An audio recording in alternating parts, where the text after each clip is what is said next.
Screen पर दिखाई दे रही इस आकृति के बारे में तो दोस्तों आप जानते होंगे। इस वस्तु को बॉल बेरिंग कहा जाता है और इसका उपयोग घर्षण को कम करने के लिए किया जाता है। घर्षण वास्तव में क्या है?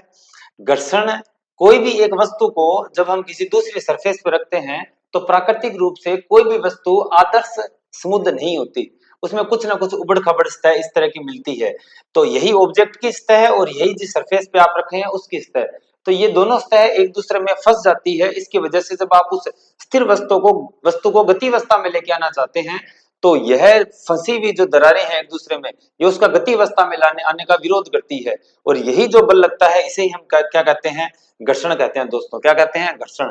घर्षण वास्तव में मान लिया कि एक ऑब्जेक्ट है, इस ऑब्जेक्ट में नीचे की ओर जो है वो गुरुत्वाकर्षण बल mg लग रहा है और इसी बल को संतुलित करने के लिए ऊपर जो बल लगता है मान लिया वो अभिलंबवत r बल लग रहा है। और इस ऑब्जेक्ट को आप इस डायरेक्शन में किसी भी फोर्स के साथ खींचना चाहते हैं, मान लिया F1 फोर्स के साथ खींच रहे हैं तो इसके ऑपोजिट डायरेक्शन में घर्षण काम करेगा, जिसे हमने क्या मान लिया? F मान लिया। क्या मान लिया? F मान लिया। अब ये जो घर्षण बल लग रहा है F, ये क्या होगा? ये इस अभिलंबवत बल के जो संतुलित करने के लिए अभिलंबवत बल लग रहा है उसके समानुपाती होगा r के। और इस समानुपाती को निशान को हटाने के लिए हम स्थिरांक लगाते हैं म्यू, और स्थिर अवस्था से गति अवस्था में ला रहे हैं तो इसे स्टैटिक म्यू एस कहते हैं। स्टैटिक एस लगा दिया जाता है, F is equal to mu S R. और r जो है वो किससे संतुलित हो रहा है? mg के इक्वल है, क्योंकि mg को ही संतुलित कर रहा है। तो F is equal to mu S mg।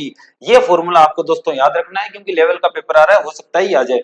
जो घर्षण जो है वो मैं आपको बता चुका हूं। घर्षण तीन प्रकार का, स्थैतिक, सर्पी और लोटनिक। स्थैतिक मतलब स्थिर वस्तु को हम गति अवस्था में लाने के लिए जो घर्षण काम करेगा, यानी जो ऑपोजिट फोर्स लग रहा है। सर्पी मतलब जब वस्तु एक बार स्थिर गति अवस्था में आ चुकी है तो उसको गति अवस्था में बनाए रखने के लिए जो उसमें घर्षण लग रहा है, अच्छा बनाए रखने के लिए तो हम फोर्स लगा रहे हैं, ऑपोजिट जो फोर्स लग रहा है। लोटनिक, आपने लोटा सुना होगा, लोटा देखा होगा, उसको हम जब लुढ़काते हैं तो उस पे जो घर्षण बल लग रहा है, क्योंकि उसकी भी सरफेस बहुत कम कांटेक्ट में आ रही है जमीन में, जमीन के, इस वजह से घर्षण तो वहां भी लग रहा है लेकिन बहुत ही कम लगता है। तो ये तीनों अलग अलग प्रकार के घर्षण है। लोटनिक घर्षण सबसे कम घर्षण होता है क्योंकि घर्षण जो है वो दोनों वस्तुओं के या सरफेस और वस्तु के बीच में संपर्क में आने वाली सतह पर निर्भर करता है।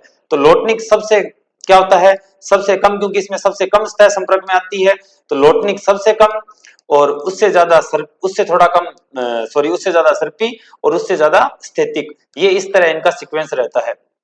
उम्मीद करता हूं दोस्तों आपके समझ में आया होगा। और ये बॉल बेरिंग है, ये भी क्या करता है? घर्षण को लोटनिक घर्षण में बदल देता है। इस वजह से ये घर्षण काफी कम कर देता है। दोस्तों चैनल को सब्सक्राइब करना ना भूलें, शेयर कीजिए, लाइक कीजिए। धन्यवाद।